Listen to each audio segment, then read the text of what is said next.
Urog pang nagpaparadakula ang nagrurumpahog na porsyon kan Barangay San Roque sa banwaan kan Malilipot Albay na dulot kan nakaaging sunod-sunod na mga bagyo kang nakalihis na taon.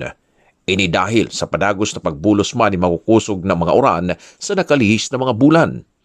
Kinakahandalan na dagos ng matunaw ang nagkapirang purok sa lugar na ini, lalo pat paparanina naman ang mga taguran.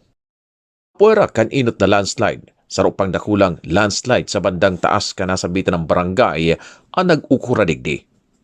Dahil dyan, 105 na mga pamilya ang kaipuhan na mairelukar tulos. Nangyari ang dakulang landslide ka Nobyembre ka nakalisa taon dahil sa sunod-sunod na bagyo.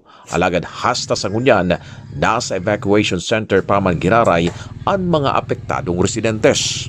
Ang mga day nakatio sa evacuation center ang paramientras na naghanap na muna nin mga maiistaran sa saindang mga kaparientes.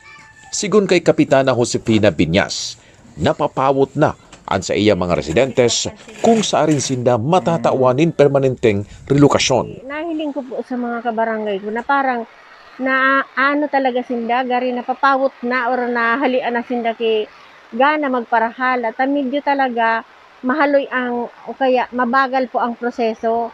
Kaya ang ano ko po nakikihuron po ako sa sa LGU na sana po medyo bilis-bilisan man po sa pag-release kang materyales na ining kakaipuhan ninda ta. Ini pong mga NGOs na ini pa-decamp na ang gusto ninda pong sabihon mahali po sinda digdi igwa na lamang po sindang natugdok na mga iistaran. Maray na sa naman na sa espuersos kan lokal na gobyerno, katabang anman iba-ibang organisasyon, kan nakalihis ng mga aldaw, pinuna na ang proyektong magpatindog ning temporaryong maiistaran. Sigun kay Mayor Rolly Volante, gigibunan mga harong sa laog mismo kan barangay. Itong mga apektadong residentes na igwang sa diring lote, ang pwedeng dumana ipatugdok ang nasambitan ng harong. Alagad itong mga deng sa diring daga ang dadarahon sa ibang mga barangay. Kali ang pundo milang kay Nitabi, sir, is nasa 1M lang eh.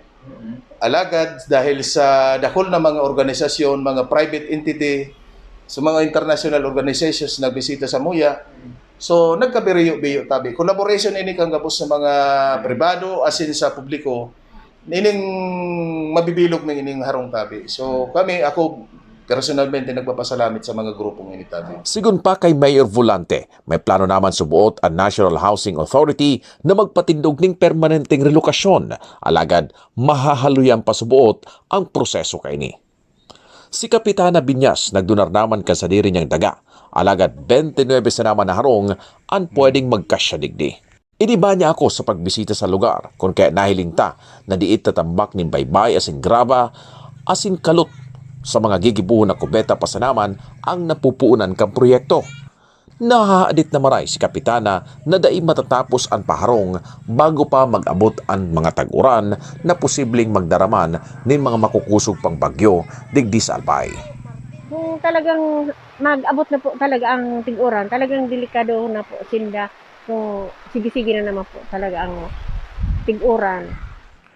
Ang Barangay San Roque, anyaon sa naman sa gilid ni Dakulaon na galikan bulkang mayon kung kaya kinakaandalan na maglalapaan sa indang sitwasyon lalo kung umagi na naman ang mga makukusog na bagyo sa probinsya ng Albay.